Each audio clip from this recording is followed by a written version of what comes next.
మూసీ పరివాహక ప్రాంతంలో బీజేపీ డ్రామాలు చేస్తుందని విమర్శించారు మంత్రి పొన్నం ప్రభాకర్. నిర్వాసితులకు ఎలాంటి అన్యాయం జరగలేదన్నారు. అయితే దానికి కౌంటర్ ఇచ్చారు ఎంపీ ఈటెల రాజేందర్. నిజంగా అక్కడ ప్రజలకు సంబంధించిన ఏమాత్రం ఇబ్బంది లేదు అంటే పొరపాటు. బంజారాహిల్స్లో బతకడానికి కూడా ఇబ్బంది ఉన్నది. డ్రైనేజీ కంపోస్ట్ ఉంటుంది అప్పుడప్పుడు. ప్రాపకండాల బీజేపీ నెంబర్ 1. అందులో రాంగ్ ప్రాపకండా చేసేట్లో దిస్ ఇస్ నెంబర్ 1 పార్టీ. జూటా పార్టీ, భారతీయ జూటా పార్టీ అంటారు బీజేపీ అంటే. అందుకే ఎప్పుడు అబద్ధాల మీద.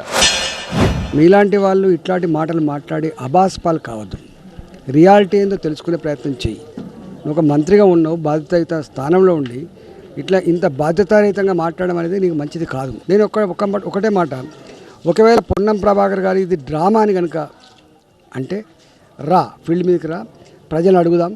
ఒకవేళ డ్రామా అంటేనేమో నేను రాజకీయాలను తప్పుకుంటా, లేకపోతే శాశ్వతంగా నువ్వు రాజకీయాలు తప్పుకుంటావా అని చెప్పి నేను డిమాండ్ చేస్తున్నాను.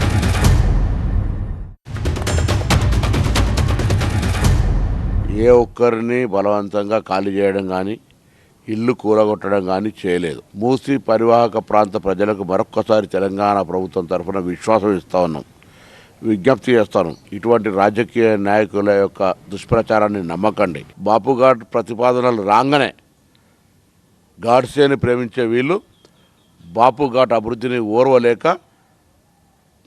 రాజకీయ కుట్ర చేసే ప్రయత్నం చేస్తారు. కూలగొట్టక ముందే సర్వే జరిగినంత మాత్రాన్నే భారతీయ జనతా పార్టీ ఈ విధమైన దుష్ప్రచారం చేయడం అనేది దురదృష్టకరం. ఇవాళ నేను ఒక మాట అంటున్నా, ఒకవేళ బలవంత పెట్టి కూలగొట్టేది నిజం కాకపోతే, బలవంత పెట్టి ఎల్లగొట్టేది నిజం కాకపోతే 100 మంది పోలీసులు ఎందుకు ఇక్కడ మోహరిస్తున్నారు మీరు చెప్పండి. ఎందుకు ఇలా 1500 మంది పోలీసులు లగిచర్ల చుట్టుపక్కల మోహరించిండ్రు? ఎందుకు ఇలా 20-30 కిలోమీటర్ల పరిధిలో 144 సెక్షన్ పెట్టిండ్రు? ఎందుకు 1000 మంది పోలీసులు బారికేడ్లతోటి ఎవరిని పోనీయకుండా చేస్తున్నారు మీరు చెప్పండి. అంటే ప్రభుత్వానికి చెప్పే మాటకు అక్కడ జరుగుతున్న దానికి పొందలేదానికి ఇంతకంటే సాక్ష్యం ఇంకేం పడుతుందండి? మీరంతా మాతో మాట్లాడితే వేరు. వాళ్ళు అంటున్నారు 5,000 రూపాయలు ఇచ్చి మాట్లాడిస్తున్నారు, 10,000 రూపాయలు, 5,000 రూపాయలు ఇచ్చి మాట్లాడతారా?